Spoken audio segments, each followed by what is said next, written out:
Hi everyone, it's Trace Face. I'm attempting to go live again this evening, and the weather is kind of yucky right now, so hopefully this video makes it. And if not, we know that I will just scratch it and do this over again if need be. We're having a little bit of a rainstorm right now.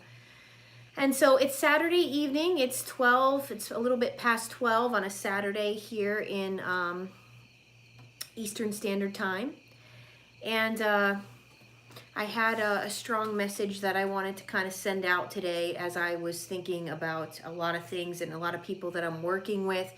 And hi, Aaron, and a lot of people that I have in mind. And just things that I'm picking up on. Good morning. Yeah, it's morning for me too, but it's a different morning. But good morning to you. Yeah, Sunday afternoon in Oz. Yeah. I have to plug this this 4-part series that Kim Wilson and Ann Barnhardt did. I just caught it this morning. You guys have to head over to Kim Wilson TV, and watch this 4-part series with Ann Barnhardt. It is everything I've been trying to explain in the last year I've had this channel. Thank you so much for saying that, Vanessa. And it just confirms for me that I am not alone with this. These women have been studying this probably as long as I have, but have had channels out and material out for years now. And so to see this remarkable interview with the two of them together, I'm going to, I'll leave it in the drop-down menu, as well as I will pin it to the comments so that you guys can watch this, because it is amazing. And again, it's confirming everything that, it's validation, and it's just confirming everything I know to be true in regards to narcissism, and that this is a spiritual battle we are facing. This is not psychological. And I've been saying this for a long time, and now I know I really am not alone with this. So it's pretty awesome. In thinking about that interview this morning and the folks that I've been blessed to have sessions with and be working with, and thank you for those of you that have donated to the channel. I believe I just looked before I came in to the back room. I want to give a big shout out and thanks to Nancy. It was Nancy, Fernando, Rose, and I'm missing one. I think it was Ashley. Anyway, I'm so sorry. Thank you so much for your donations and contributions to the channel. All donations and contributions I always leave in the drop-down menu, and I'm greatly appreciative of those donations. It really helps me with my channel. So I want to state tonight, I want to talk about how, hello, thank you for joining. I want to talk about how, and this is one thing I feel like we kind of all lose sight of, and it is probably the most important thing to remember and to keep in mind as you are dealing, a lot of you are still dealing with a narcissist in your life. A lot of you are dealing with several, like I was, and not realizing what the heck this is. I do believe that this is spiritual. I believe that these narcissists, they run in packs. They're pack hunters. I found another channel many years ago that was talking about this, and I related to this. If you have one in your life, it's a door open for many more to be coming in, whether that be as a friend, a family, a boss, a coworker. You have a door open, and so you have to know that they are strategic. They all act the same, and when that door is open, it's open up for many more to come on in. And so unless you know what you're putting on for your battle in war, in this spiritual battle that you have to face, you will continue to repeat cycles and unfortunately get involved with another one, or be tolerating another one in your life. And so the most detrimental part of this experience in having a narcissist in your life is this. You lose yourself. You lose yourself and your identity. That is the most important thing to understand and to recognize. And guys, mark my words. Mark my words with this. Some of this stuff is irreversible. All right? You can't turn back HIV because you decided to take your partner back and that partner gave you HIV. And as God is my witness, I'm working with people that's their story. You can't take back the fact that you, once being a very open, honest, loving, innocent, the innocence you had with human beings and relationships and the love that you have to give to someone, and somebody took that and just kicked it to the curb. And now you're trying to rebuild your identity. Guys, some people, it's not worth it. Your health, your happiness, your identity is at stake. Some of us were a totally different person before we got involved with the narcissist, or before we continued to realize that we were tolerating this abuse from the narcissist, or we stayed at a job for too long, and now, we're not the same person. And that is the most important thing to take away from this, that is dangerous and is scary. These people take away your identity. And there's nothing scarier than that. Because for a lot of us, it's working really hard to getting that identity back, and there are going to be aspects that might not ever be the same. So please understand, you are putting your life at risk by dealing with people like this. There's a man that has come into the bar that I work at. He's come in a few times now, and the first time he came in was a few weeks ago, and he sat down at the bar. And let me tell you, I never had this before, or I might have always had it, I just never picked up on it, or I never was listening to that gut instinct and that thing that I have inside of me that can detect this stuff, but always would brush it off like, oh no, we're not supposed to judge anyone. And I love that Ann Barnhardt talks about this in this interview. Yes, we are. She's absolutely right. Yes, you do have the right to judge people. Okay, you have the right to your own feelings and instincts when you're dealing with someone that is diabolical. And this man sat down at the bar, and no word of a lie, I'm not exaggerating, I got chills. My hair stood up on my arms when he looked at me and I looked at him. I knew right away that we're not dealing with, this person is not it. I could just sense it. I could sense that he was evil. And it's the way he looked at me. And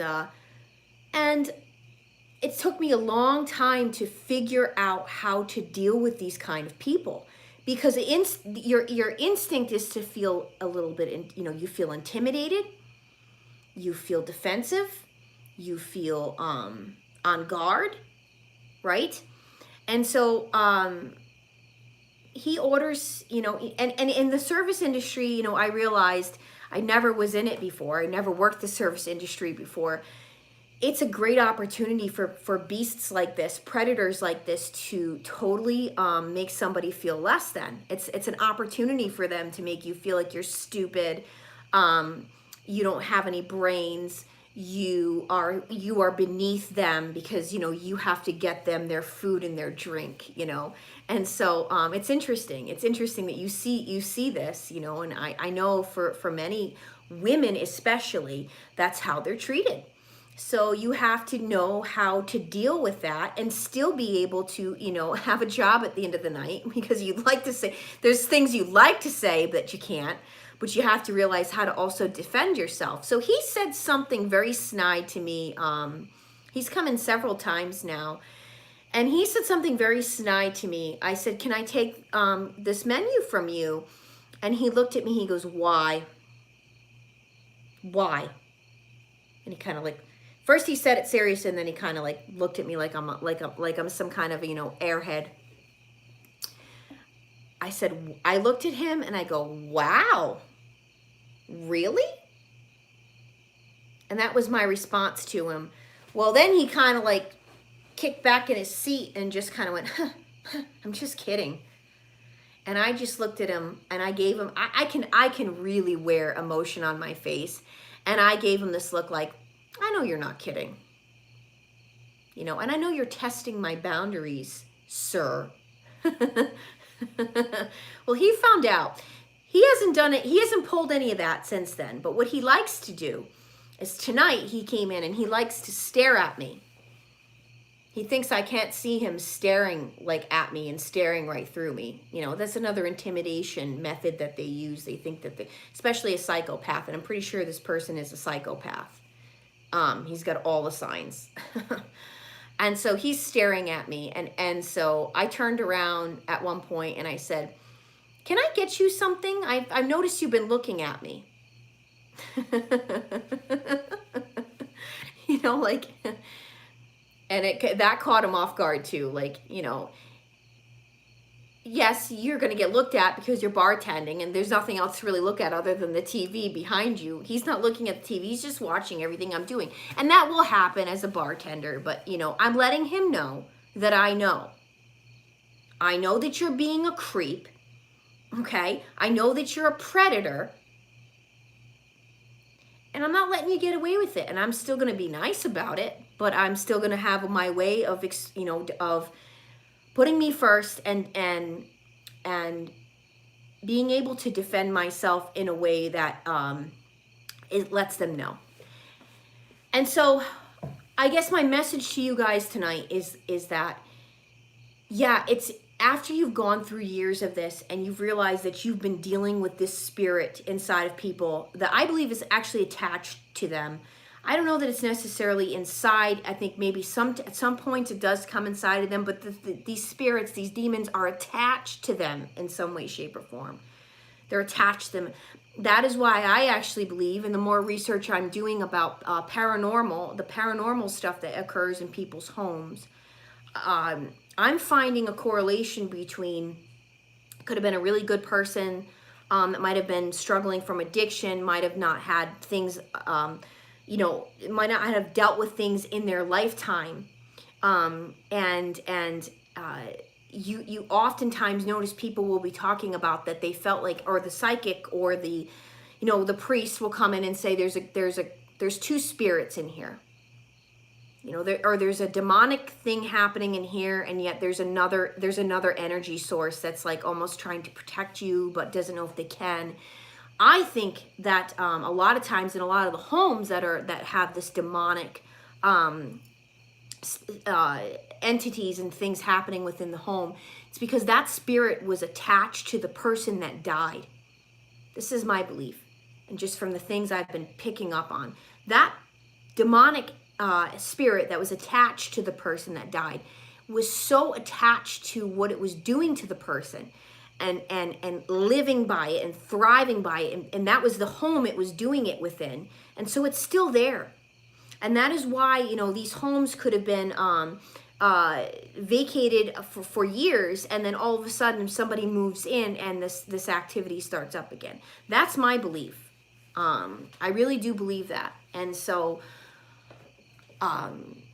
yeah, rebuilding yourself from the ground up after getting rid of narcissists in your life and being able to regain that self identity that has gone out the window. All right, and you didn't know it, but your identity has gone out the window. You've forgotten a lot of your strengths. You've forgotten a lot of who it is that you really are at the core of yourself. You forgot a lot of that. And so getting that back is the hardest, I believe, the hardest struggle after getting out of this kind of abuse, or after the realization that you have this abuse, you know, in your life, and that you want these people out. And I have noticed, I can tell you guys from the last year, that you know, last 2 years, I really started, you know, kicking people out. You're gonna notice that you're gonna notice right away when somebody has these tendencies and these ways about them, and you're gonna know that you have to gray rock them. A lot of times, people that you're working with are looking for reactions from you. They want to, you know, they're testing your boundaries. They're trying to see what they can get away with you. They're trying to see if you are a doormat. All these things, and so again, just like the technique I used with that guy at the bar. That's the kind of stuff that, as you got out of these horrible relationships with people in your life, you have to realize how to have that self-esteem and self-confidence to the point where you know who you are, you know how to get your point across to people, you know the techniques to use, and you know how this is going to work. And you're in charge of that. You're in charge of that, you know. I was at another restaurant the last 6 months before I came over to the one I'm at now. And that restaurant was full of dysfunction, full of it. You know, I realized that within a few weeks. And these young girls don't know any better. This was their first job out of high school. And there's, you know, a lot of them are still there, and they're still dealing with the abuse. And, you know, I let it be perfectly known to them that you don't have to tolerate this, okay? You don't. You've had years of experience. You get your resume together. You go down the street. You look until you find the right people that would support you and that you're getting a reciprocal relationship from. If you don't find that, you keep moving. You keep moving on and on until you find it. If you want to stay in that industry. And this is kind of how I was like coaching these girls before I left. And did the same thing for myself, because I'm not working hard for people that don't appreciate you, that don't see the value of your worth, are never present. All these things that we deal with employers that we're smart enough to understand and recognize as we get older, right? And so you know, all these decisions, your mind will still play tricks on you, and it will tell you, you know, no, you're just seeing everybody as the narc. You're just seeing everyone as no. Don't do that to yourself either. You do know the truth. You are smart. That's why you found these channels, because there's something inside of you that understands that there's something very wrong with these people. There's something wrong with this world that they're going around acting this way. You know the truth. So don't second guess your instincts, your ability to recognize that that person is toxic, predatory, bullying, evil, whatever it is. It's not going to fly with you any longer. And there's a way that you can always defend yourself and stick up for yourself without having to be a bitch or an a-hole or whatever. If you guys want to learn more about these techniques and you are interested in signing up with one-to-one coaching with me, please contact me at tracefaceit@gmail.com. I'd be happy to help you. I know some of you had contacted me about, you wanted to know about how to basically be an undercover, a private investigator for the narcissist and getting the information that you need.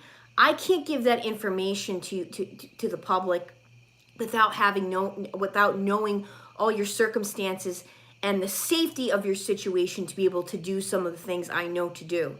I'd have to have a session with you. I can't, you know, that's something I can't just throw out in without knowing your situation and whether or not you're safe. And that's the most important part, is making sure you're safe when you do these things. and get, if you need to get your information and your facts, possibly for a divorce or for a court-ordered situation. All right. So I hope that makes sense for you guys. Yeah, it's the most detrimental part of this whole experience, is realizing that they have stolen your identity, and now you got to work really hard and you have to fight to get it back. And maybe for some of you, it didn't go that far. You didn't lose a lot of your identity, and that's great. Maybe you got the information quicker. Maybe you found some channels on YouTube, or you got some articles that you read come across you, and you kicked that narc to the curb, and you know, and I'm happy. I hope that more people in this world are getting their hands on this information so that they do that. These people do not want to change, you guys. They have sided with the demons. Ann Barnhardt explains it too. You should watch this interview that I talked about in the beginning of my video here tonight. Watch that interview. I will leave it for you in the drop-down menu, and then I'll pin it to the comments so that you have a link to it. And if you guys have any questions for the next few minutes, it looks like I'm still live. It hasn't reconnected yet, now that I said that, you know, knock on wood.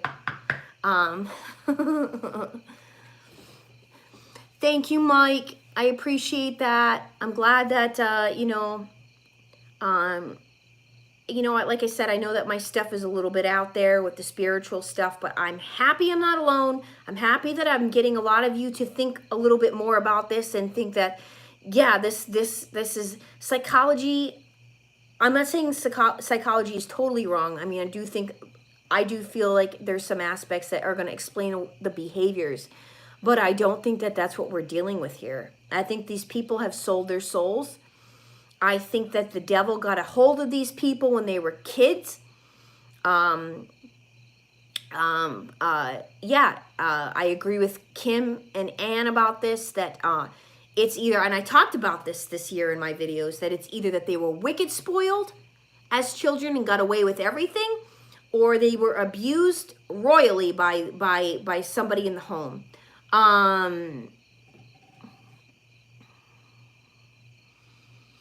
Yeah, but you know what?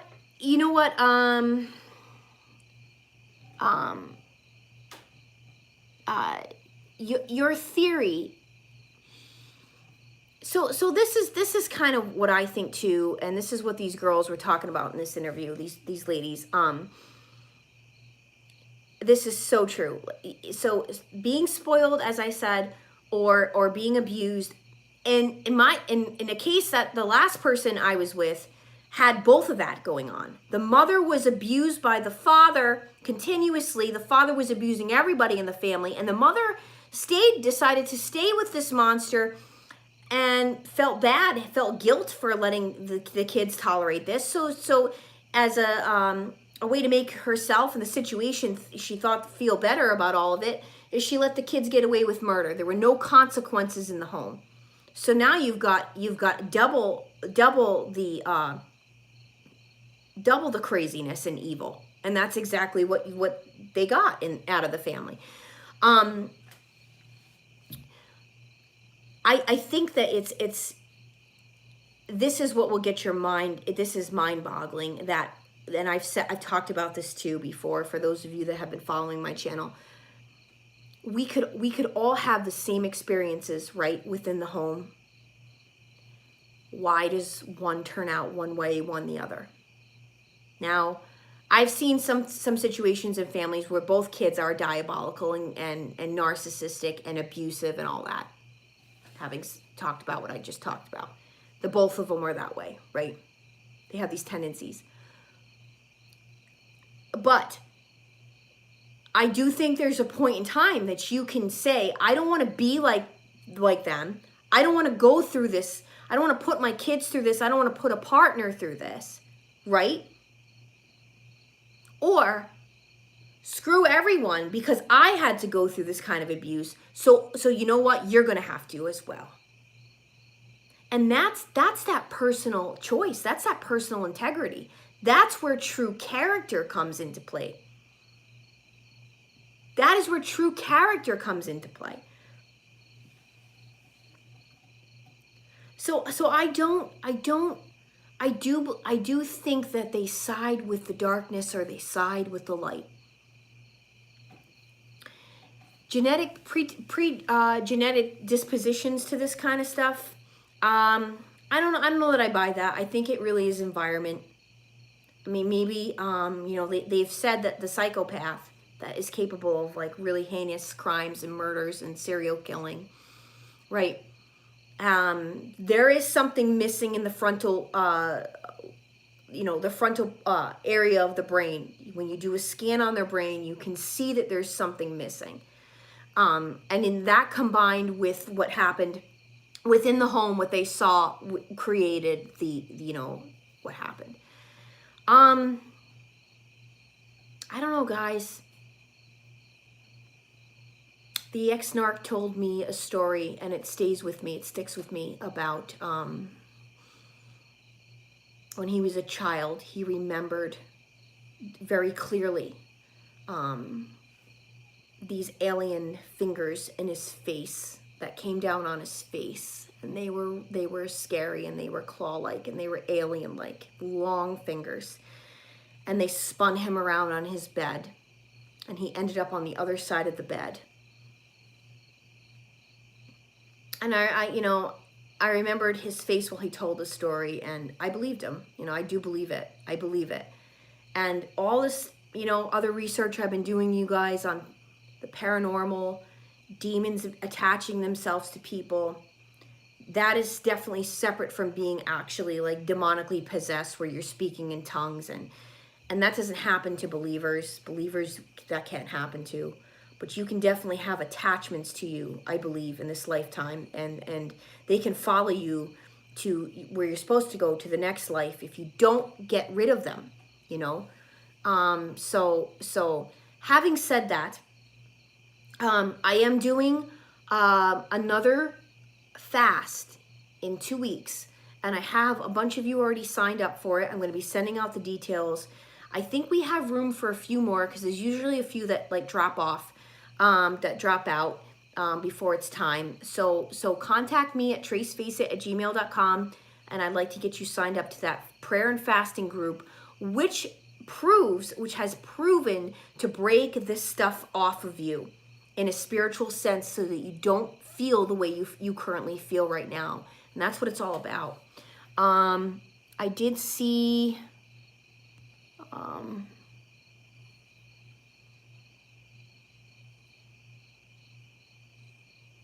yeah, Todd, I know all about the silent treatment.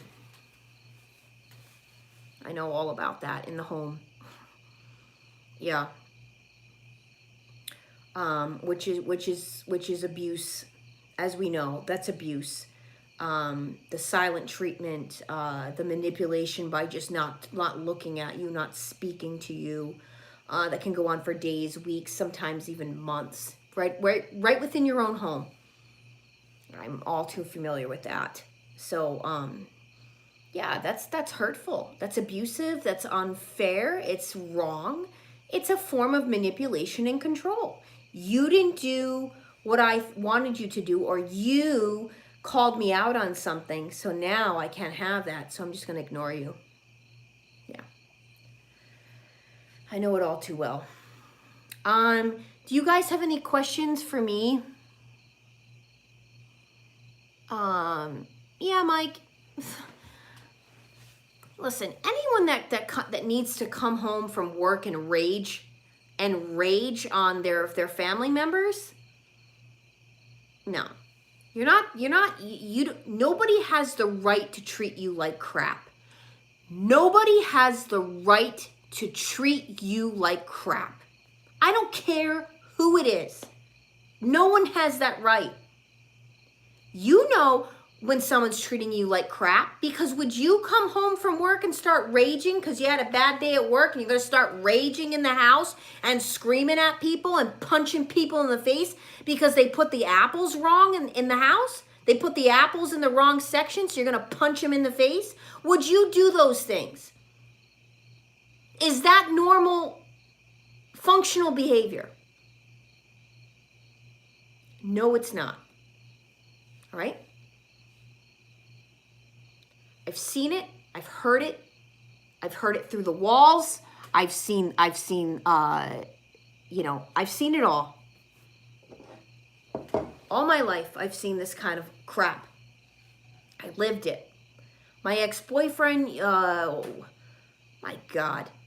He was an alcoholic. He would come home. First thing he would do before you even say hi, he's walk in the door and grab his beer. And if he had a fit and a rage over something, you better get the heck out of that house, because everything in the room would go flying all across the room. Wouldn't even care if your head was right there. Yeah. And I'm sure for many of you, you saw your parents do that. You saw your parents get in a fit of rage over nothing. Over wallpaper that didn't stick to a wall.